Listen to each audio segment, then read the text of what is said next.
Well, as we get started into our study this morning,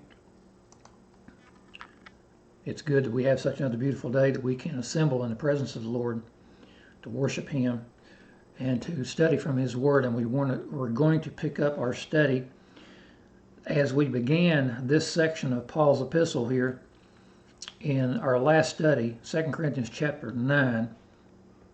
And we concluded our study on verse 1, which says, "For as touching the ministering to the saints, it is superfluous for me to write unto you." So he is saying that there's no need that I write more unto you of your need of this charitable contribution, and that the things that he's already stated demonstrates that they understand the need for this, and he is writing more perhaps to encourage them on how to go ahead and complete and accomplish this mission.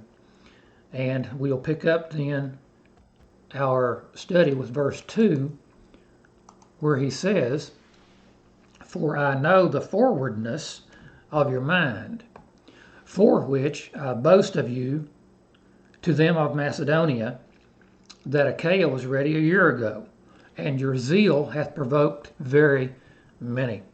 And so he says here, "For I know the forwardness of your mind." And we reflect back to the previous chapter where Paul said, "I speak not by commandment, but by the occasion of the forwardness of others." And this word forwardness simply means their desire and their want to help, their desire, their forwardness of mind.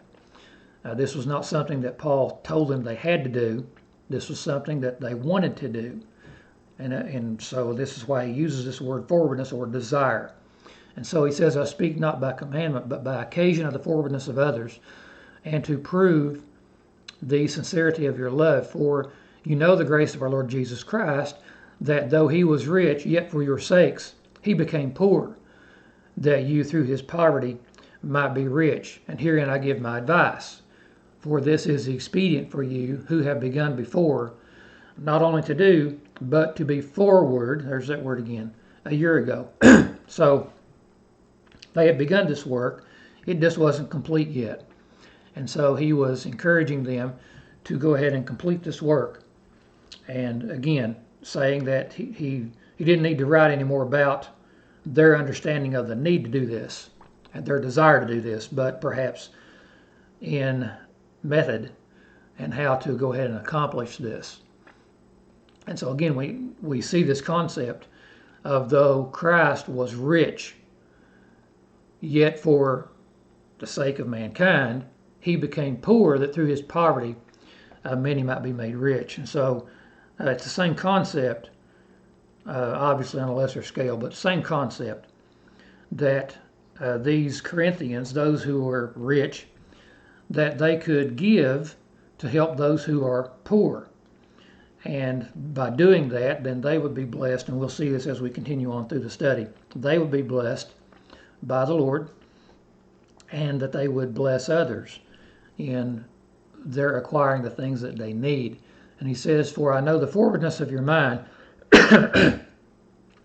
for which I boast of you to them of Achaia." So again, looking at a verse in the previous chapter where Paul admonished them, "Show to them and before the churches the proof of your love and of our boasting on your behalf." So in their going ahead and doing and completing this mission or this undertaking, then they would be demonstrating and giving the evidence of their love and confirming Paul's boasting on their behalf. And then he says again, "For which I boast of you to them of Macedonia," which, as we have seen in the previous studies, this would be congregations such as Thessalonica and Philippi. So Paul has boasted of these of Achaia, the Corinthians, to those of Thessalonica and Philippi and so forth. So he's boasted to them of the Corinthians and how that they were ready, they were zealous and desirous a year ago and had begun this work. And again, we will see in chapter 1 of this epistle that Paul says, Paul, an apostle of Jesus Christ, and this is how he opens the epistle, Paul, an apostle of Jesus Christ by the will of God, and Timothy our brother, unto the church of God which is at Corinth, and with all the saints which are in all Achaia. And so again, Corinth was the capital of Achaia. And then again we see in 1 Corinthians 16 and verse 15, where Paul says, I beseech you, brethren, you know how the house of Stephanas, that is the first fruits of Achaia. And so again, this is referring to Corinth. But now here's the point I want you to see, and that is that he says of the household of Stephanas, they have addicted themselves to the ministry of the saints. And so again, this demonstrates what Paul is saying here in our text, that they were forward a year ago, they were desirous to do this and to help. And he says that how that your zeal has provoked many, very many. And again, we come to this, the use of this word provoked, and most of the time we see this word used in its negative application as provoking someone to anger, provoking them to wrath, inciting riot or whatever. That's the typical way of using the word provoke or provoked. But there's also a good usage of it, and we see that here in this text as well as Hebrews 10:24, where Paul says, let us consider one another to provoke unto love and to good works. And so this is what Paul is pointing out here, how that their zeal and how he would boast of their zeal to others, that would provoke in these others a desire to do good. And this is how we see this word being used, and the concept here of using the example of good, of others doing good, to encourage. We'll use the word encourage in place of provoke. It would encourage others to do good. And so Paul goes on and says, yet have I sent the brethren, lest our boasting of you should be in vain in this behalf, that, as I said, you may be ready. And so in the previous verse, he said that he had boasted about those of Corinth to those of Thessalonica, those of Macedonia, that they were ready a year ago. And so again, he mentions that again here in this sentence, that he says, lest our boasting of you should be in vain in this behalf, that, as I said, you may be ready. And so again, he says, I have sent the brethren, and we have considered this a couple of times in previous studies, and how that back in chapter 8 and verse 6, that he desired Titus, who had begun this work, that he would go ahead and continue and finish this work that he had begun. And then again in verse 18 of the previous chapter, Paul says, and we have sent with him, that'd be Titus, the brother, and again this is the brother who is not named, that some think perhaps maybe is Luke, but anyway, we have sent with him the brother whose praise is in the gospel throughout all the churches. So that's what he says here, again restating, I have sent the brethren. Why? Lest our boasting of you would be in vain in this behalf. And so again, glancing back at chapter 7 of this epistle, he says, for if I have boasted anything to him of you, I am not ashamed, but as we speak all things to you in truth, even so our boasting, which I made before Titus, is found a truth. And so again, this is what Paul is referring to here. And he said, I'm sending these brethren to you, lest our boasting of you would be in vain in this respect, and that, as I said, you may be ready. And so again, he had given this exhortation as recorded back in 1 Corinthians chapter 16 concerning the collection of the saints, that on the first day of the week that they were to lay by in store. And we're familiar with that text. And so then I wanted to, with this idea of being ready, I wanted to look at a couple of other passages and notice a concept here. And Paul would write to Titus, chapter 3, verse 1, and say, put them in mind to be subject to principalities and powers, to obey magistrates. Now notice, to be ready to every good work. Well, in our text here, this was one specific work that was taking up this collection to send to the poor saints of Judea that were suffering under this famine. And that was a good work. They were to be ready to do that. They were ready. They were forward a year ago. They were working on this, okay? But we see the concept here that you may be ready. And Paul tells Titus that they need to be ready to every good work. And then again in Hebrews, Paul would write, Hebrews 13, verse 15 beginning, by him, therefore, let us offer the sacrifice of praise to God continually, that is, the fruit of our lips, giving thanks to his name. Now notice what he says. But to do good and to communicate, forget not. So he's saying, now don't forget about these things. For with such sacrifices, God is well pleased. And so, not only in our worship to God, in singing praise to God, offering prayers and supplications and thanksgivings to God, the praise, the fruit of our lips, he also says to do good and to communicate. Don't forget those things as well. And that God is well pleased with those sacrifices. So when we go beyond our typical worship, and perhaps even in our devotions throughout the week of praying or whatever and studying or whatever, when we go beyond those typical things in helping others, Paul calls that a sacrifice. And he says that God is well pleased with that. And again, we'll see more about this concept as we continue on through the study. So Paul says, yet I've sent the brethren, lest our boasting of you should be in vain on this behalf, that, as I said, you may be ready, lest, happily, if they of Macedonia come with me and find you unprepared, we, that we say not you, should be ashamed in this confident boasting. And so again, he is referring to those of Macedonia.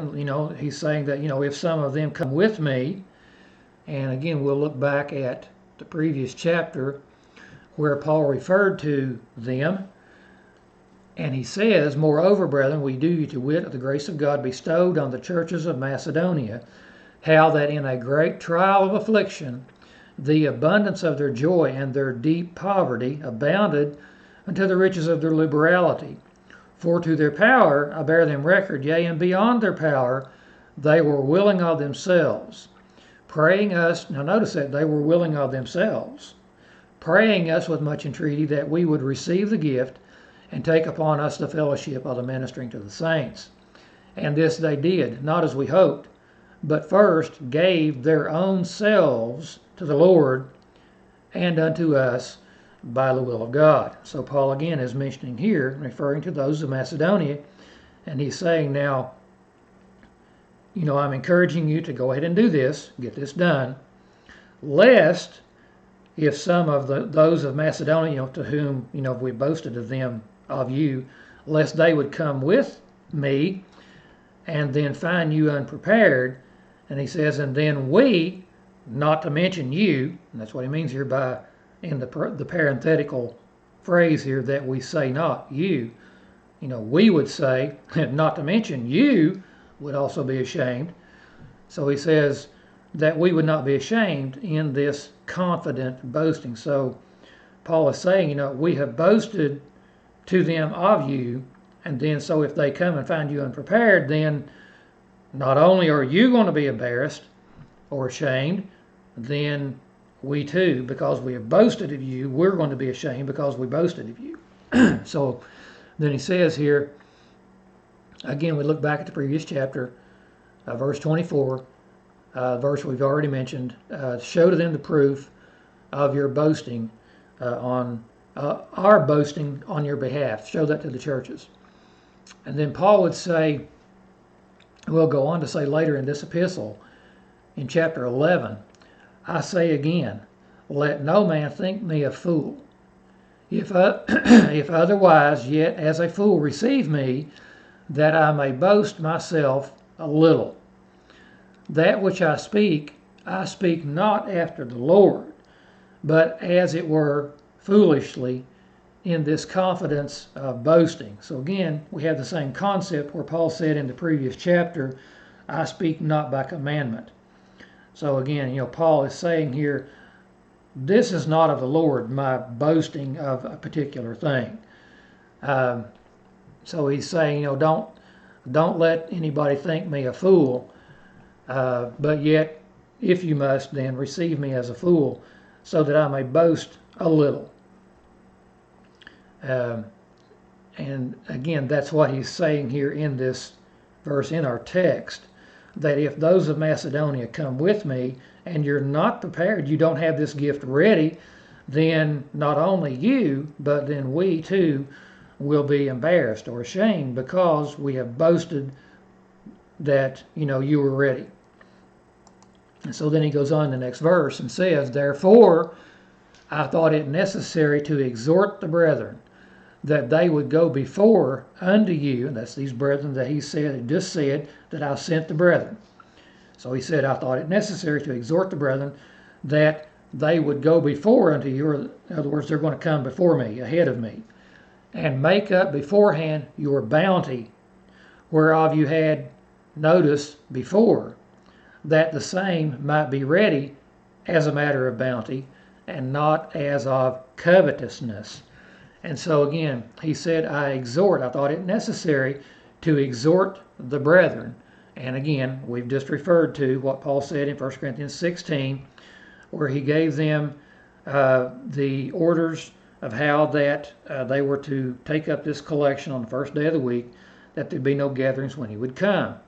And then again, in the previous chapter of this epistle, and he said, insomuch that we desired Titus, that as he had begun, so he would finish in you this same grace also, that he would go ahead and finish this work. So Paul is exhorting them not on their understanding of the need of this, but in how to go ahead and complete it.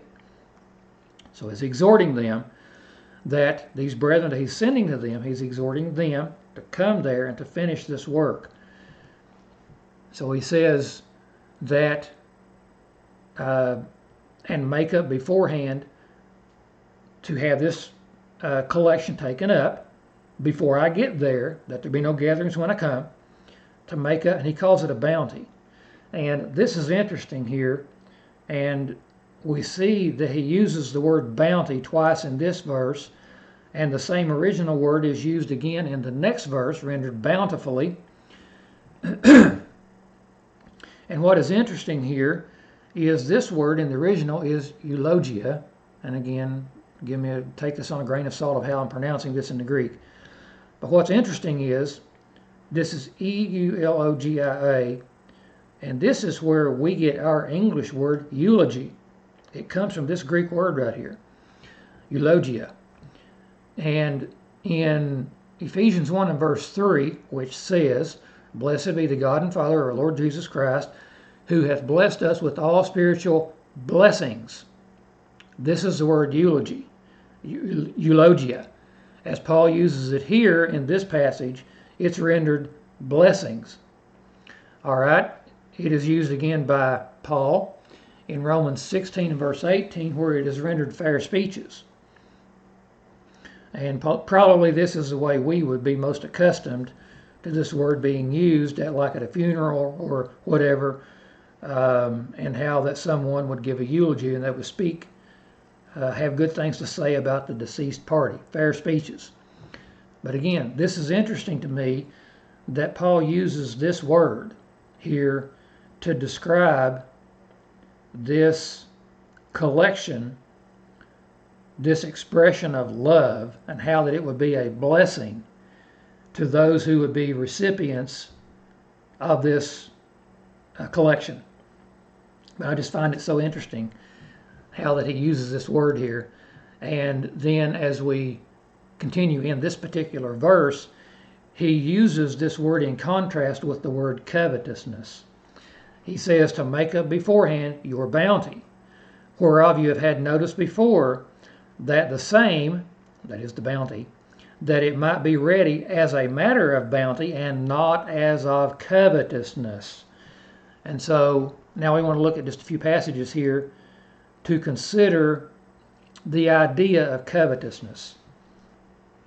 Now Paul says in Ephesians 5 and verse 3, but fornication and all uncleanness or covetousness, let it not be once named among you as becometh saints. So obviously covetousness is something that is condemned in the life of a Christian. Fornication, uncleanness, and covetousness. Notice the company, if you will, the things that are associated in this context in Ephesians, that Paul puts this in the same group, covetousness with that of fornication and uncleanness. And then again in Colossians 3 and verse 5, Paul would say, mortify therefore your members which are upon the earth, fornication, uncleanness, inordinate affection, evil concupiscence, and covetousness, which is idolatry. And so Paul defines here in this particular text covetousness as idolatry. No, now, we think of idolatry as, well, there's a totem pole or there's an image or an idol of Satan, and people pay homage to that. They bow down to that. That's what we think of as idolatry. But Paul even defines covetousness as a form of idolatry, because that which we would covet would be something that we would have such a strong desire, lust for, that it would become something that we would worship. And again, not maybe in the idea and in the practice of actually literally bowing down, paying homage to an image, but still Paul defines that as a form of idolatry. All right, again, in 1 Thessalonians 2 and verse 5, Paul would say, for neither at any time used we flattering words, as you know, nor a cloak of covetousness. God is witness. And so when we think about, and again, Thessalonica, that's the churches of Macedonia, as he is referring to here. And Paul is referring to them and writing to them and telling them that, we have never used flattering words nor a cloak of covetousness. And so when we think about that and how Paul is saying here in our text that you get this collection taken up and put together, and so that it'll be a bounty, a matter of bounty, and not covetousness. And so I think that fits with how Paul is saying here that we have not used a cloak of covetousness to, attain a goal. Peter would write and say, and through covetousness shall they, now he's referring to the false teachers of Judaism, and that's the context of what Peter says here in 2 Peter 2. And so he says, and that they, and through covetousness shall they with feigned words, and again, that's what Paul has just said that we read in Thessalonians that he didn't do. But yet this is what the Judaic teachers would do. Through covetousness shall they with feigned words make merchandise of you. So here we have the opposite. Paul is telling the Corinthians to get this done, get this collection taken up, so that it would be ready when I come, and that it would be a matter of bounty and not as of covetousness. So again, we have the contrast there of you do it, this is the right way to do it. And Peter is showing how that with the Judaic teachers, that's the wrong way to do it. And again, in verse 14 of that same chapter, Peter would say, having eyes full of adultery, and that cannot cease from sin, beguiling unstable souls, and a heart they have exercised with covetous practices, cursed children. So we see then the contrast And we need to see this contrast that Paul is saying that you go ahead and do this. And again, he's stated in the previous chapter that they, and even in the previous verses here, that they were doing this willingly. It was not by commandment, that they were forward or desirous to do this. And so he's encouraging them and exhorting them, go ahead and get this done, so that it would be a matter of bounty, blessing, rather than of covetousness. And so then he goes on in the next verse then and says, but this I say, he which soweth sparingly, he shall also reap sparingly. And he which soweth bountifully shall reap also bountifully. And so now, see, in the previous verse, we had the contrast between bounty, blessing, bounty and covetousness.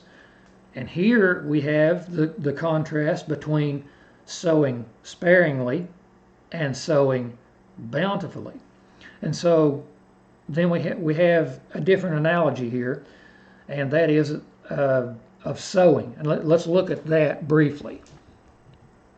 And we see then, for instance, in Matthew 13, where Jesus used a parable. He used 3 or 4 parables there in that chapter, teaching his disciples about the kingdom. But in this particular parable, he says, the kingdom of heaven is like to a grain of mustard seed, which a man took and sowed in his field, which indeed is the least of all seeds. But when it is grown, it is the greatest among herbs, and becometh a tree, so that the birds of the air come and lodge in the branches thereof. And so notice that Jesus uses the analogy here of sowing seed. In this particular instance, of 1 grain of mustard seed. And Jesus uses the illustration that this grain of herbs, this is the smallest of all grains of herbs. And yet it is the one that grows into the largest plant or tree among herbs. It grows to the degree that it becomes even a tree that the birds can come and lodge in its branches. And so I want us to see the concept of sowing, okay? Sowing even a small seed. Okay, now, Jesus will use again the grain of a mustard seed in Luke 17, where he says, if you had faith as a grain of mustard seed, you might say to this sycamore tree, be thou plucked up by the root, and be thou planted in the sea, and it would obey you. And so, again, Jesus uses this analogy of this tiny little mustard seed, which is, among all the herbs, it is the smallest of seed. Okay? And he says, if you had faith like that grain of mustard seed, well, perhaps your faith would start out small. Perhaps it would be even very, very small. But again, the idea is that faith growing and becoming stronger, just like it, in likening it to the kingdom, that it would grow to become a tree. It would grow and be so big. And this would be the analogy here, that this grain, if your faith is like this tiny grain of mustard seed, well, again, what happens? Do you sow that little tiny seed of mustard, and it grows to become a great tree, and it grows to become the largest of all herbs. And so that is inherent in what Jesus is saying here, pertaining and applying it to faith. And so if our faith, if we plant a small grain of faith, just like the grain of mustard, that then it can grow and become huge. And this is I'm going to bring this back in as we continue on with this verse here. But he says, he who sows sparingly, well, look at what Paul will say in verse 10 of this text right here, and we'll elaborate perhaps more on that in the next study. But notice what he says here. He says, now he that ministereth seed to the sower, both ministers bread for your food, and multiplies your seed sown, and increase the fruits of your righteousness. Now notice that. Sowing a seed, a Christian sowing a seed in faith, that is described as righteousness. And notice how Paul says it is God who gives the seed. God blesses the Christian to have the things that he has. And when the Christian is willing to give of his means and sow in faith, then he should realize that it is God who gives all things, who blesses the Christian to have all things. He gives him his bread to eat. He multiplies the seed that is sown. He sows the seed, it grows, and he has a harvest, and he has more seed. He has an abundance of seed. And so we understand this concept in the physical realm. So we need to apply that in the spiritual realm. And again, he gives the contrast of sowing sparingly. And again, we understand we sow one bean seed, we get one bean vine, and we'll have a few beans on it. But if we sow a whole handful of bean seeds, then we have a whole bunch of vines, and we have a big harvest. And again, we understand that in the physical realm. So let's apply the same concept in the spiritual realm. And the Christians can take of their means, as that's what Paul is encouraging them to do here, to go ahead and finish this collection, to send it to the poor saints. And so when we as Christians today will use our means for good, this is righteousness. And we realize that we can't outgive God, and that he is the one who blesses us to have those necessary things.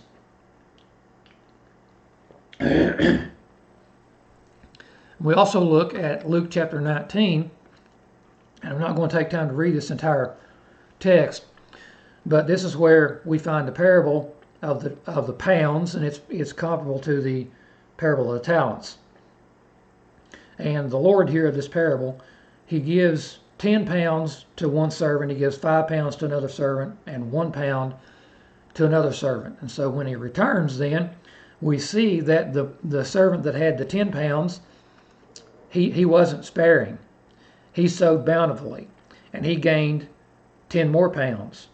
Likewise, the one that was given 5 pounds, he didn't sow sparingly. He sowed bountifully, and he reaped bountifully. He doubled his return on investment. But then the one who did sow sparingly, and actually he didn't even sow, he just laid up the talent in a napkin. He laid up the pound in a napkin. And then he was judged for not even putting his money in the bank to gain interest. So we see the concept in that parable of sowing bountifully versus sowing sparingly. And so then when we look at the concept of sowing bountifully, notice what we read here in a few passages. Proverbs 11:18 says, "The wicked worketh deceitful work, but to him that soweth righteousness shall be a sure reward." Well, see, that's what Paul says in this very text that we just looked at in the next, if you're going down to verse 10, "He that ministereth seed to the sower, both ministers bread for your food, multiplies the seed sown, and increases the fruits of your righteousness." And that's what Solomon said here in Proverbs 11:18. "To him that soweth righteousness shall be a sure reward." Why? Because God blesses those who sow in faith and sow in righteousness. Again, Proverbs 19 and verse 17. He said, "He that hath pity on the poor lendeth unto the Lord, and that which he hath given will he pay him again." So again, God will repay those who give. And we give in faith. And that's what Paul is saying in this context here, and encouraging them to go ahead and get this done. And again, we remember the concept from Matthew 25 in that judgment scene where Jesus said, "The king will answer and say unto them, Verily I say unto you, insomuch as you have done it unto the least of these my brethren, you have done it unto me. And so again, the same concept. These Corinthians, and as they were taking up this collection to send to the poor saints, and in doing so, they were doing that to the Lord because it's all one big family. Again, Proverbs 22 and verse 9, he that hath a bountiful eye, and again, there's our word even in our text. He that hath a bountiful eye shall be what? A blessing. And again, that fits this text, this context of what Paul's saying. It fits perfectly. He that hath a bountiful eye shall be blessed, for he giveth of his bread to the poor. And that's exactly what these Corinthians were desirous of doing. This is what they were forward in doing. And this is what Paul was encouraging them to go ahead and complete. They had a bountiful eye, and they were willing to give of their means, bread, to those who were suffering. Now notice this concept here in Luke 6, verse 38. Jesus said, give, and it shall be given unto you. Again, that's the same concept of what we've just been saying in all these passages. Give, and it shall be given unto you. But notice how. Good measure, pressed down, shaken together, and running over, shall men give into your bosom. See, if you give this way, that's what Jesus is saying. If you give this way, then that's how it's going to be given back to you. For with the same measure that you meet, withal it shall be measured to you again. All right, again, in Galatians 6, Paul says, be not deceived, God is not mocked, for whatsoever a man sows, that shall he also reap. So again, here's the concept that's in our context of sowing. Sowing sparingly versus sowing bountifully. And Paul says what you sow, that's what you're going to reap. Just like what Jesus said that we read there in Luke 6. For with the same measure that you meet, that's what's going to be measured to you again. All right, so Paul goes on and says in Galatians, for he that soweth to his flesh shall of the flesh reap corruption, but he that soweth to the Spirit shall of the Spirit reap life everlasting. Now again, this goes back to what I've just been saying, that we understand the concept of sowing seed in a garden. We understand that in the physical realm. We need to understand the same concept in the spiritual realm. And that's what Paul says here in Galatians. He that sows to the Spirit. How do you do that? Well, in this particular instance, in our context, it was giving of their means to help those who were in need. He that sows to the Spirit, then he shall reap life everlasting. Let us not be weary in well-doing, for in due season we shall reap if we faint not. And then one more passage here. In Hebrews chapter 6 and verse 10, Paul says, for God is not unrighteous to forget your work and labor of love, which you have showed toward his name. How? In that you have ministered to the saints, and do minister. They have done that in the past, and do, that is present tense, they are presently doing it. And Paul encourages them, and that God will not, he's not unrighteous to forget their work and labor of love in showing toward his name. Again, that's the same concept that we see in Matthew 25, where Jesus said, when you've done this to the least of these my brethren, you've done it unto me. Again, same concept. And Paul says that God will not forget your work and labor of love in how that you have ministered to him toward his name in ministering to the saints. You see, this is how we show love. And again, that's what Jesus said. This is how we demonstrate to the world. This is how we demonstrate to the world our love for God, is that we show our love to the brethren. And again, in looking at this concept of sowing seed, again, understanding it in a spiritual concept, in a spiritual application, okay, then if we as Christians would perhaps use a little bit less of our means to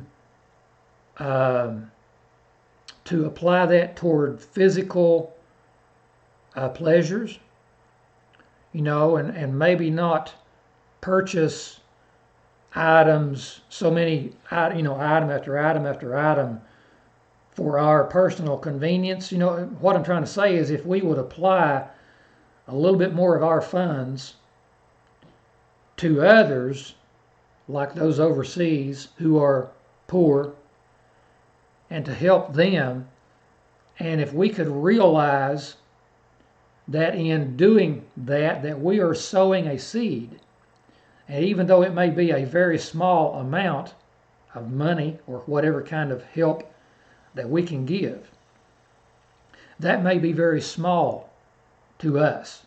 Many of our brethren overseas, they'll work a physical job, and they'll work hard. I mean hard labor. And they'll work all week and maybe earn $10. And even at that, have to work a month before they receive their pay. And to us here in America, with all of our creature comforts and the good jobs we have and so forth, the incomes that we have, what is $10? I mean, that's nothing. And so the point I'm trying to make is, on this same concept of what Paul is teaching in our text, in the context of how that they would make up this collection, and so that it would be ready and it would be a matter of bounty, a blessing, and that would help the ones to whom that was going to be sent. Now, if we could apply that same principle in helping our brethren, now don't forget that, helping our brethren in this family of God, helping them, and we might be really surprised at how much good would come from sending a little bit of help, and how that what might be really small to us, a few dollars, planted overseas in the work of the church there, how that could grow into a tree. And see, we need to exemplify our faith, you see. And I'm going to close with those thoughts here in closing out this lesson today. And we'll pick up then with this verse and go right on through verse 10, hopefully, in our next study, and looking at this concept of helping others and the principle of when we do that, we're doing that to the Lord. And we've seen plenty of verses here in this study that validates what I am saying. And I'm just encouraging people, Christians, regardless if you agree with me on everything I say, lay that aside and let's work for a common good and let's help others. And we will demonstrate our love for them, and also we'll demonstrate our love for God. And by doing that, then the world, they'll be able to see Christ in our lives. And so with that, then I'll close the lesson.